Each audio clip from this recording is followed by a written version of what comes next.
In this video, I will show you how to cancel Canva Pro subscription. So let's jump straight into it. Now, to do this, the first thing you're going to want to do is come across to canva.com and log into your account.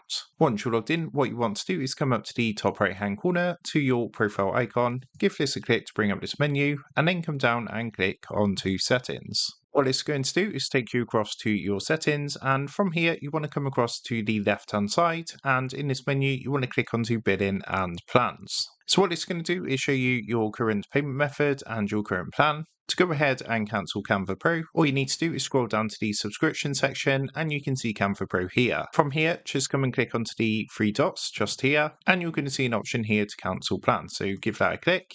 What's going to happen next is a confirmation window is going to come up, and all you want to do is press the red continue cancellation button, follow the steps, and that's going to go ahead and cancel your Canva Pro subscription. So that is how to cancel Canva Pro subscription. With that being said, I hope this quick tutorial did help you out today, and if this did help you out, I would really appreciate it if you was to consider dropping down below the video, leaving a like, and also subscribing to the channel. With that being said, I just want to take a minute. Thank you guys for watching this quick tutorial, and I will see you in the next video.